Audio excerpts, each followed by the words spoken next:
Will, thank you for coming on the red carpet roundtable. Thanks for having me. You're very welcome. Can you tell a little bit about yourself and what got you into this entertainment industry? Actually, my name is Will Scott. I'm a retired civil servant, and I got into the film industry about 10, almost 12 years ago now. And I started out as a writer. I've been writing, pretty creatively since college. I was one of the guys that used to write poems on campus, and they would come around and they would be in trouble with their girlfriends and whatnot, and like, hey, if I give you $10, will you write me a poem? And so I would do it, and then that became kind of like a little side hustle during college. I would do that and also play Tech Mobile on Nintendo. So those are my hustles on the weekend, but writing was my main thing. So I think I'm responsible for at least one wedding that I could think of, from getting my friends out of trouble, with poetry and stuff like that. And just as I got into my professional career, I did social work for about 8 years, and then I got into IT. And after 31 years, I decided to retire, which is about 3 years ago. And I decided to do film full time. I had a good friend of mine who's a producer, took a look at some of my writing samples, and I said, hey, do you think I'm good enough to pursue this? And like, oh, by all means, I think you got something here. Let's see what we can make happen. So I started pitching around Hollywood. I was able to get into the room, through his good graces and some of the people that he knew. So I got to pitch to the some of the top people in Hollywood. They would always tell me you got a great writing sample, but they wouldn't want to buy your concepts. You know what I mean? They wanted to put you in a writer's room and utilize your talents elsewhere, but they didn't really want to kind of latch on to any type of proprietary, work that you had to do. So I'm like, well, I mean, I don't wouldn't mind doing that, but I was still in the middle of my career and I couldn't just stop what I was doing when I need to collect a pension, so I couldn't take advantage of any of those opportunities. So now retired, I'm kind of like back into it full swing. So I kind of got into it kind of backwards, because had a good friend of mine that had, some camera equipment, and I had a script, and we had some people that wanted to act, so we just went out and shot a film. I mean, mind you, I didn't have any film, school experience or anything like that. But I remember seeing an article. I think it was Steven Spielberg, and he was just saying, like, forget film school, just go out and shoot something, make every mistake, that you could possibly make, and then learn from it. And that's basically what we've been doing, or what we did, is that we went out, made that attempt, and said, okay, we got to put a little bit more effort into this if we want a little bit better, production quality. So each endeavor after that, we've learned, we've met more professional people, and that would kind of mentor us and kind of teach us the ropes and stuff like that. And so I've been really privileged to that, I didn't repeat the same mistakes. I would encounter new issues, new problems, but never the same mistakes. I've been very fortunate to not have to do that, because that could be a very expensive mistake if you make that. So, um, but just the type of writing that I get, it kind of trickles down from like my work experience. I dealt within an industry that kind of deals with mostly the negative aspects of society or human life, as you say. So just humanizing a lot of those stories, I think it was Right. time to do that. And I, was looking for an avenue or format to do that. So a lot of the stories I tell do have some kind of social message, or kind of bringing light to maybe a different perspective on a trending issue. So. Wow, that's a lot of background you have there. Yeah. So yeah, a lot of life experience though, So yeah, so that's kind of Amazing. like the best the I love best hearing source of material. I love hearing the background. Um, one thing I want to ask is what's the one thing you notice that's challenging being in the entertainment industry? Well, I mean, unfortunately, it's about 95% who you know, not what you know. You know what I mean? So it's just that there's a lot of people that have the same goals or motivations that you do. So if you ever get into that pitch room with a lot of high level executives, you have to keep in mind that they were once like you. They have their own ideas. They have their own creative IP properties that they would rather be pitching. But through luck or fortune, they landed on the executive side, and now they're listening to other people pitch their projects, and they're making decisions for the studios. So you have to get out and network. I think that's a large part Network. of You getting said it your right work there. seen. Yeah, you have to network. There's no way around it. You can't be a total 100%. introvert and then try to work in the entertainment industry. It just it doesn't work that way. Yeah. And I would You encourage anyone to I mean, there's many different doors into the entertainment industry. It's just you have to meet people, and hopefully you'll find someone that's kind of will take the time to kind of educate you or give you some helpful Hmm. advice. And one thing I want to say real quick is you're absolutely right. Networking is the key. Yes, Connections. yes, And that's the one thing I love about Instagram is you find people in the entertainment industry that's networking. You get your name out there, you get they know who you are, you know who they are, and right. you go from there. And that's the one thing. Um, you know, I want to, it's something that everybody needs to work focus on to be in the entertainment industry. You can't not be, what do you call it? I want to say kind of like closed-minded, like you think it will everything will be fine if you don't network, but you have to network. Yes, yeah, it's impossible not to do that because I mean it takes more than just one person to make a film. You know what I mean? So you may have your skill set, but you'll need somebody on the executive side, the producing side, the financial side. I mean, there's so many different facets to try to navigate.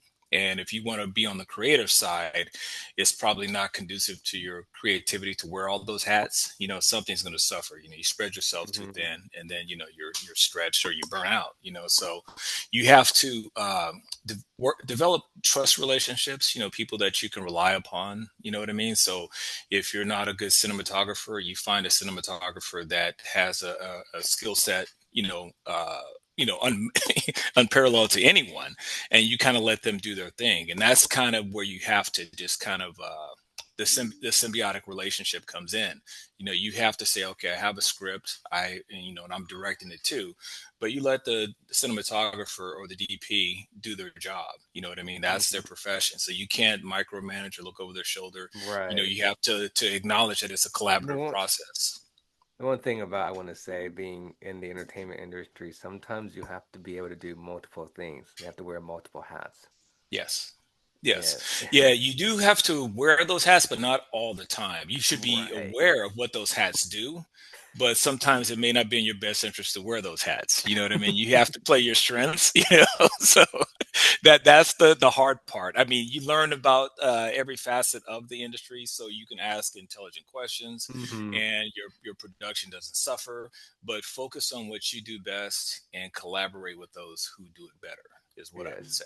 Yeah. And the key thing you said, collaborate with other people. Yes. Yes. Like you and I Yes. are doing. Yeah, Anyway. yeah, totally. Yeah, it's collaborative and it could benefit both of us. You know what I mean? Hmm. So And it's that's the like, one thing I will admit when I first started my show, uh-huh. about maybe 2018, 2019, Okay. I was I this is from my personal story, is I was struggling to collaborate. Yes. At the very Right. beginning, few weeks, I was Hmm. like, "What? What do you mean?" Everybody was like, "Collaborate." And I was like, "What?" Yeah. Because I thought they were talking nuts to me. I'm like, I've never heard of these words. What are you Right. talking about? And then Hmm. later on, I was like, oh, this is what you mean. And they're like, yeah. I said, okay, I get it. We're on the same page. I got it, I got it. So I Right. mean, Right. um, you know, collaborate with them, tag them, hashtag them on Instagram. Be with them. And that's how you get your word out. And one thing I will say about collaborating is like that you're helping yourself, but you're also helping them, and they're helping you, and it's the more words get out there to let people know more about you. Yeah, exactly. Yeah, like I've worked with a lot of wonderful up and coming actors that have just went on and just did gangbusters. And some of the material that I wrote was able to help them either land auditions or kind of maybe get them in the room or hopefully elevate their work. So it's kind of that's the collaboration aspect. It's symbiotic. You know what I mean? So you're lifting them up because who Hmm. knows, they could be the next De Niro, Denzel Washington, or whoever. But the fact that you were there when they were in their formative years or whatever, they may remember and may kind of throw you a bone later down the road. Like, hey, why don't you direct this film for me or write this for Right. me? You know what I mean? So things come full circle in this industry. It does one way or another. It always comes. I mean, it's a big industry, but there's tight circles and tight Right. cliques. And if You you, know what I mean? Like if you notice, like Quentin Tarantino, he has like his stable of actors that he's worked with on most of his films or a lot of his films and stuff like that. And I think a lot of it falls back on you work with people that you can trust. You know what I mean? So when you're yes. collaborating, that's where the trust comes in. You have to be Hmm. able to trust these people in order to collaborate. And the one Otherwise, thing I will say, part of me is that um, you never know the people you talk to are made because they correct. can help you. Hmm. That's one thing. Yes, yes. If Totally, yeah. And you never know, that person you may not recognize could be somebody in a facet of the industry that is able to elevate you or recognize you or at least get you in a room with somebody. hmm That's the thing. That's Yeah. the So the truth. most, That's the yeah, truth. there's just unassuming people out there. So don't take anybody for granted. You know what I mean? Just treat people, how they treat you. You have Hmm. to, meet people where they're at. You know what I mean? And just not be afraid to put yourself out there or, introduce yourself to someone, and I would encourage anybody that wants to get into that aspect of the industry is to get on movie sets. You know what I mean? Do background work. See how film sets work. See how the big dogs, the guys that are getting paid millions to do it, see how they operate. See how they treat people, and see their Right. networks. Yeah. So you notice that they have their collaborative spaces, and they have And people that then they rely upon. Yeah. also, if you want to get in like in stunts, get involved somebody that can help you do stunts, or Correct. you Yeah. want Yeah. if you love want to do all that stuff. And one thing Yeah. I want Yeah. to say is we're not getting enough credit to the film crew and TV show crew. Oh yes. You don't Yes. see behind the scenes. No. When you No. watch the No. movies, everybody's like, "Oh wow, great movie, great movie." But in reality, it's like, okay, if you think about it, if one light person's not there or two light people are not there, hey, Right. they may have to It stop. doesn't happen. Yeah. I mean, and from my perspective, I mean, I could catch flack for this, but I think the magic happens in post production. That's where the magic Hmm. happens. You got your raw footage, your cinematographer did an outstanding job, but in order to polish that and make it shine, you need an outstanding editor, sound mixer, Right. Sound mixer and all that stuff. I think I lost. And post oh, production. my Somebody's got to. my phone, my computer froze. Sorry. Uh oh. Here we go. Did we get cut No, off there? my computer kind of froze. It's okay. You can continue. Oh, okay. Yeah, I don't know if any of that got cut off, but I was saying, like, look at Marvel movies and stuff. Look at the credits there. There's at least 1,500 people that work on those things. And the actors and the cinematographers have probably about 60 days of principal photography and then 18 months of post production. And that's where the magic happens. You can't just go in and look at the raw. If you look at the raw footage, it's all green screens and gray screens. So yeah, it looks like they're doing a stage play or something. But Yeah. once the post production team gets behind that, I mean, they really make it shine. I think there Hmm. needs to be more recognition for that behind the scenes work. As far as, I mean, they do it for editing and music and things like that, though. But like you said, like for stunts, I mean, there should be Oscars for stunts. I Right. mean, those guys literally put their lives on the line. I think there needs to be some deeper recognition Except of that. for You know? Tom Cruise, for example, he does his own stunts, and Oh yeah, yeah. it's crazy how he does it. I just, to me, it's like when you go behind the scenes of him doing it Hmm. and him jumping off the cliff with the motorcycle, and you see the film crew kind of like, okay, did the shoot happen? And they're like, yes, it worked. And he wants to go back and do it many times, and you're like, Right, right, if right. I But was, but if you're there, you'd be like, you're nuts. You're right, nuts. right, I would, right. one time is enough for me, but you want to go, how many times, sir? Okay, Yeah, I'll just sit here. Let me get my water. I'd be like, I'll sit here because not many yeah. times. You No, you would. And I exactly. remember And he took uh, sorry, James Corden yes, yes. skydiving. I watched that Uh, episode on TV. uh-huh. And if I had my own TV show, I'd be freaking out if he made me do this, Tom Cruise. I'd be like, "You're gonna make me do what? We're going Yeah. where? We're going." I'd be like, you are not making me jump the plane." Right, right, right. Yeah, but I mean, in actuality, I think Tom Cruise is a stuntman himself. You know what I Hmm. mean? Who happens to act. He really enjoys that. Like not only does he, jump out of planes, he actually flies planes. He flies helicopters. Like the parachuting that he's done, he's like Halo certified. And I even hear that he can hold his breath for like 6 minutes or something like that. So I mean, that takes training, and that to put your body You through know, that that's that the type thing. of abuse. That's the one thing I want to say is like training. If you want to take training to hold your breath that long, you can do it. I don't recommend anybody doing it in real life. Sorry, but um, it's it's training. You're right. He does training. Yes, He does yes. all this, training with all the stunts and everything. And I know, and you're right. All the stunts actors out there, they risk their lives, with all the moves and everything that you said. And we got to give credit for them. We really do I agree.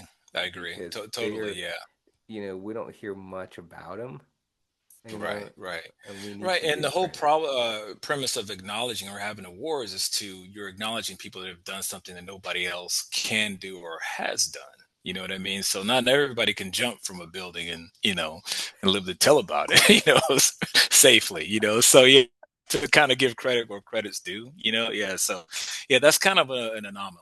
I don't know why they don't put more emphasis on people that do Right. those stunts. You know what It's I mean? kind of it's.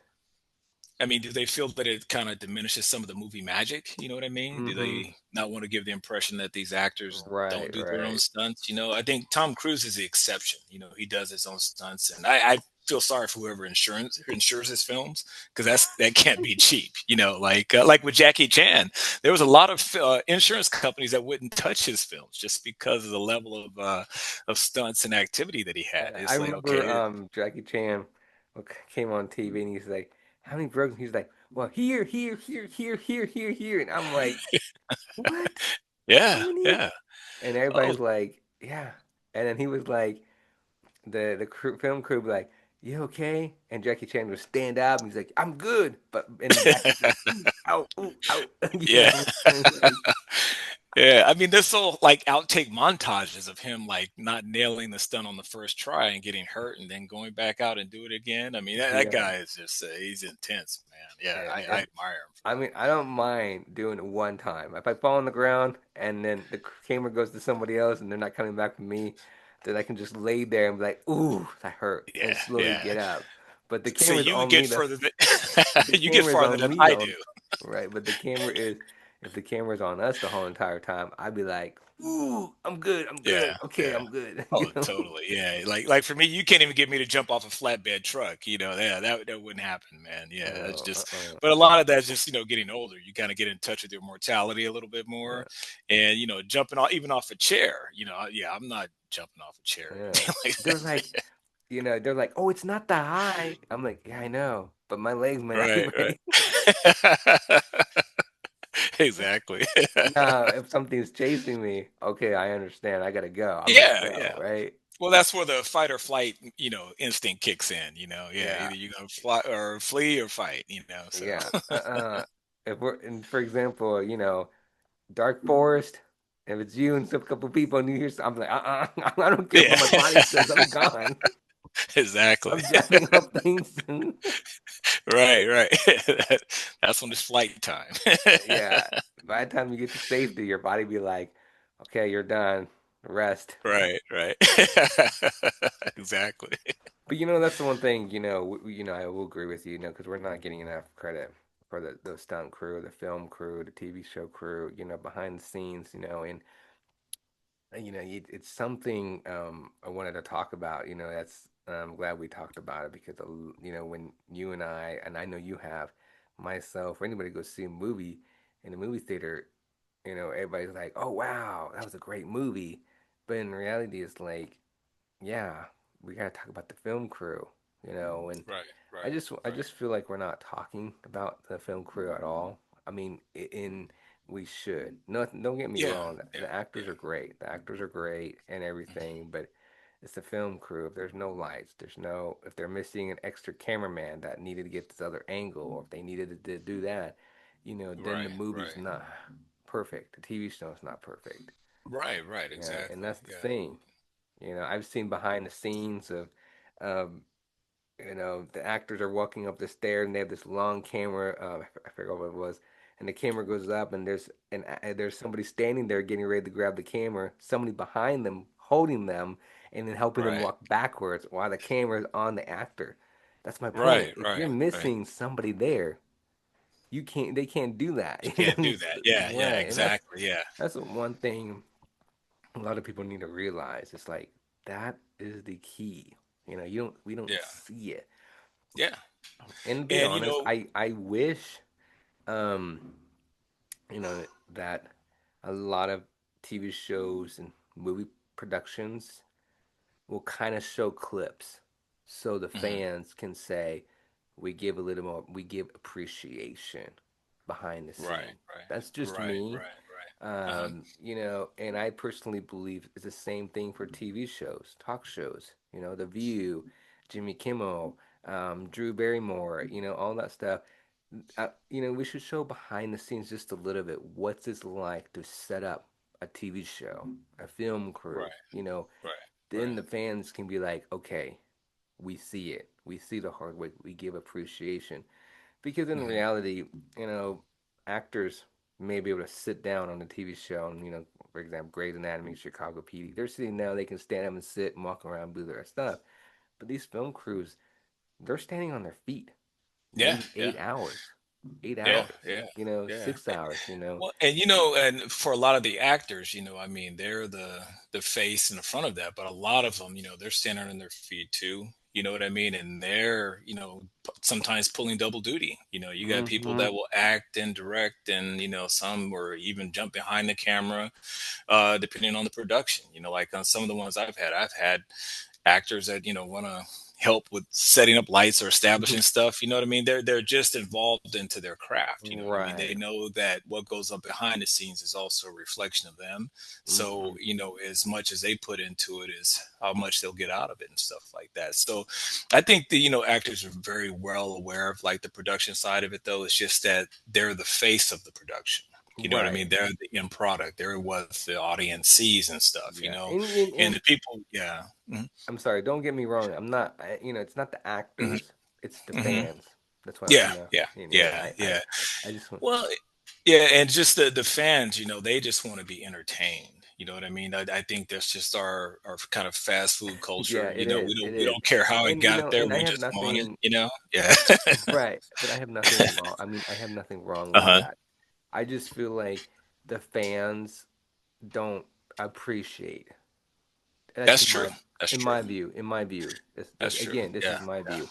The Yeah. fans Uh-huh. don't appreciate the film crew.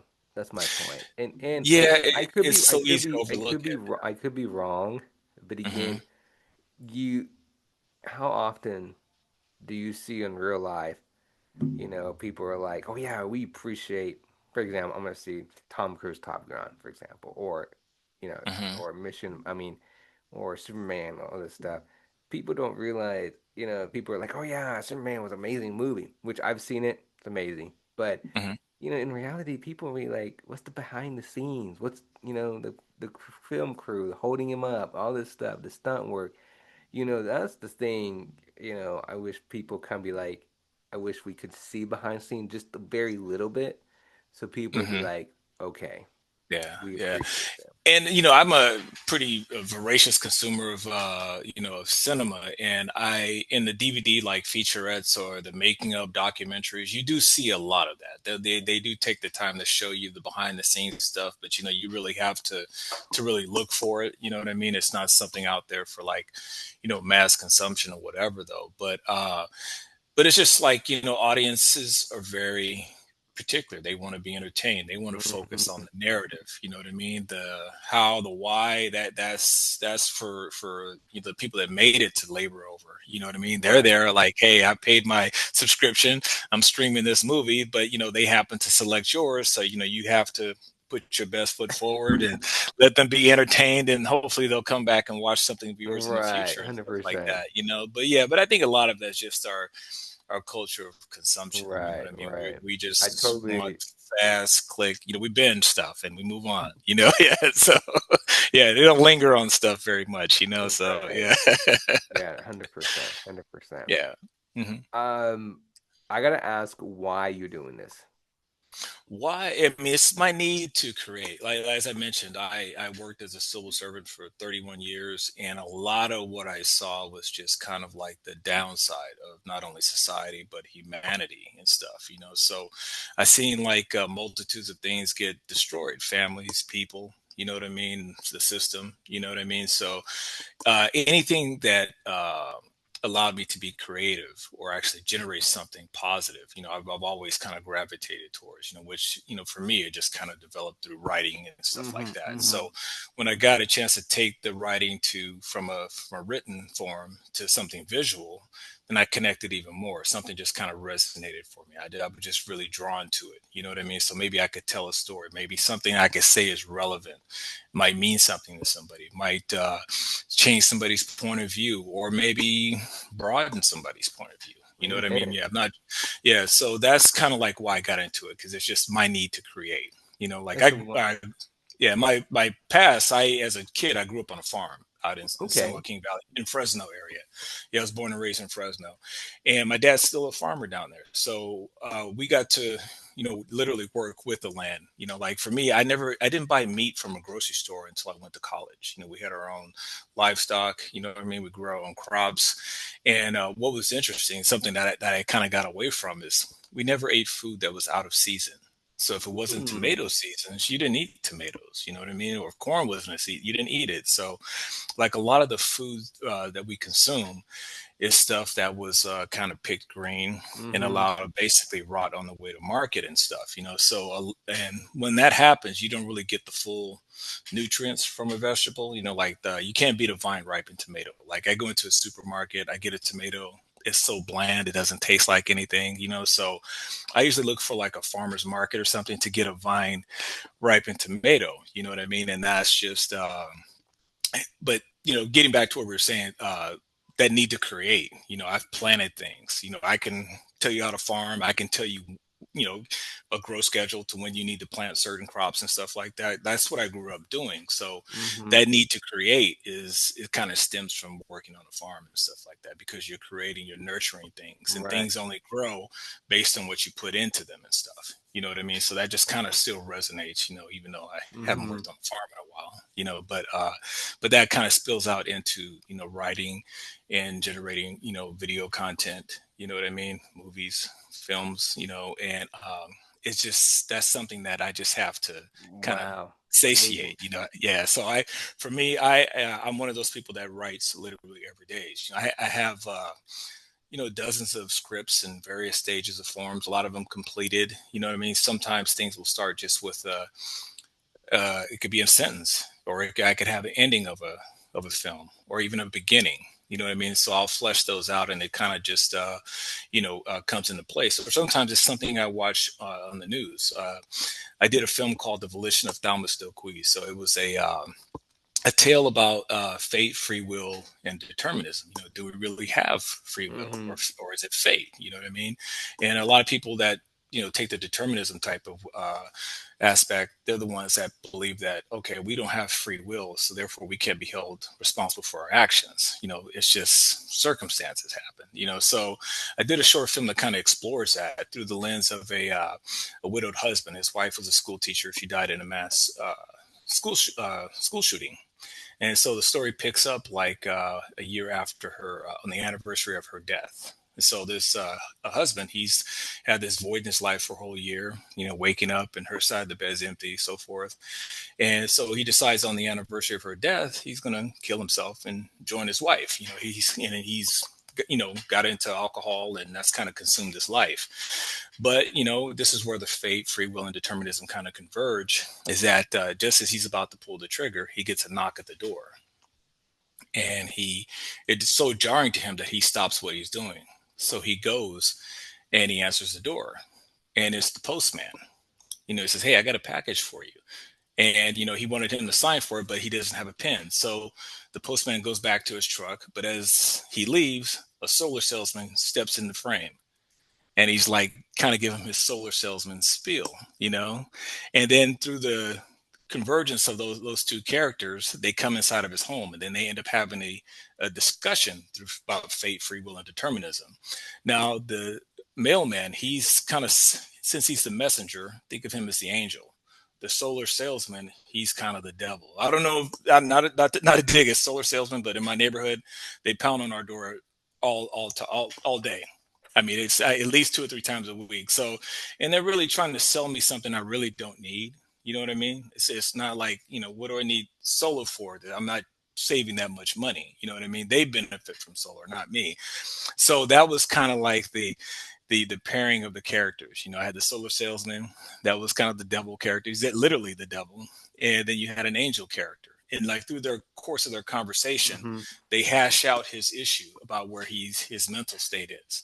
And not to spoil the ending, I encourage people to see it. You can see it on Amazon, Google Play, Apple I was TV, about to ask you catch where it out people can there. see it. Yeah, they can see it there. Yeah, but what prompted the writing of that film is that shortly after I retired, I'm kind of like, kind of delousing myself from my work environment. I'm like, okay, I'm learning not to necessarily do nothing, but not be on the grind, not being hyper vigilant. Oh, I got to be here, I got to be there. So I'm watching TV, and within a span of 2 weeks, there was two mass shootings within 2 miles of me. One was at a church, and one was at a biker bar, not too far from me. And I'm like, okay, that's getting kind of close. But what was interesting is that I would flip the news channels. I watch all the news channels, just seeing the varying, perspectives and whatnot. But one thing that was constant through all of them, they kept saying, "Our thoughts and prayers go out to the family. Our thoughts and prayers goes." I'm like, what does that even mean? You know what I mean? So it's like this kind of hollow mantra that society and media has just kind of regurgitated. They don't have an answer for what's happening, but it's just okay, thoughts and prayers. So now it's kind of like a dig now, like when somebody's being dismissive, oh, thoughts and prayers. So it's just the dismissiveness of our society or the people that have the power to do something about it. They're just like, oh well, so that movie was born like out of that. So and the first film I did was called The 27 Club, and that was about a young actress. You know what I mean? She think of her as like she wants to be like a Taylor Swift, has the talent, but just doesn't fit the appearance or the mold of a Taylor Hmm. Swift. Hmm. So she tried to conform and fit to that power structure or whatever, but it just didn't work out for her. She gets dropped by a record label. So what she does is she goes down to this abandoned railroad station that she heard was haunted, and supposedly that's where you make the legendary deal with the devil. So if you go there at midnight, a man will appear, he'll grant you all your wishes and stuff like that. So I took that narrative and I fleshed it out to where she literally had that choice, to where she Hmm. went to the Hmm. crossroad. She can make that decision, but at a cost. But just before she makes that decision, this kind of a spiritual guide shows up through the Right. lens of a mortal blues man, and he kind of rationalizes with her. You know what I mean? So it just so if you like those type of supernatural, surreal type of tales, you can watch that one on Amazon as well. Yeah. So, Everyone needs to but check out your film. And oh, I would love it. Yeah. by the way, I've been to Fresno, California. Oh, yeah. Okay. Okay. So okay. Yeah, it's a very Now, were you nice just area. passing through, or I stopped there. yeah? I don't remember what for, but I've been to Fresno, been to Merced, Okay. been to other Okay. places. So I was gonna say sometimes they usually say you break down in Fresno. You don't stop there, Yeah. So, but it's a very small town. I mean, it's not so much now. It's a very big town now, yeah, but I know. That's how uh, I've been there 2 years ago, and it was a big town. yeah, it's grown. I lived there when it was still very rural. I lived Yeah, in an it's a very unincorporated nice. It's a part of very nice Fresno. place. I like it. Yeah, very nice. It'll always be home to me. I love the people. Still have a lot of tons of family there. I try to get back, occasionally. My dad's still down there, Right. but it's just a very they call it the Midwest of the West Coast. Hmm. It's got that very Midwest type of vibe. A lot of agriculture. Everything's kind of spaced out. Um, housings are still somewhat affordable. For Yeah, I California. noticed that. I like that area. a Yeah, lot. a lot of history down there. A lot of famous writers, Yes, from William yes. Sylvan's one of the writers out there. Yeah, so a lot of history there. So if you want to see like a town in California, it's kind of like a time capsule Mm-hmm, for the mm-hmm. past. You could go there. A lot of the buildings they have there been around since the 1800s that are still there. You know what I mean? They operate in different Wow. forms and I need to stuff, go. I though. need to But check. I need to check it yeah, out. yeah, yeah. Visit Fresno. Yeah. I will. I will. Um, where can people find you? They can find me at www.flydebate.com. That's FLYDEBATE.com. And that's an acronym if you want to know what Fly Debate means. It stands for, I'll read it to you. First, love yourself, develop empathy, building awareness through expression. Mm-hmm. So that's what it means, So it's kind of, think of it as kind of a creative think tank that we make socially relevant films. We're not preachy or whatever, but we do take topics and just show you two points of view, and you kind of make up Right. your own decision. Yeah. So we're not here to preach. We're just here trying to just build empathy and look at Mm-hmm. different situations through different lenses, so to speak. You Wow. know. Yeah. Amazing. Amazing. Thank you. And do you have Instagram? Yes, I'm on Instagram. It's Fly Debate is just the IG handle and stuff. So Okay. you can Everybody go find me check out him there. out. Check out Check me Will. out. Yeah. Well, Will, thank you for coming on. Thank you. Thanks for having me. Yes, and we're definitely going to stay in touch. I would love to have you back on. I hope so. Yeah, I'd like to see behind the scenes on some of my future projects. Yeah, you're Yes, more I than would welcome to love come on to. I set would love anytime. to. And I would love to have you back on my podcast and talk more about film. Uh, just say when. I'm here. All right. Thank you, Mr. Will, and we'll stay in touch. All right, appreciate it. Take care. All right. Talk to you later. Bye bye. All right, bye bye.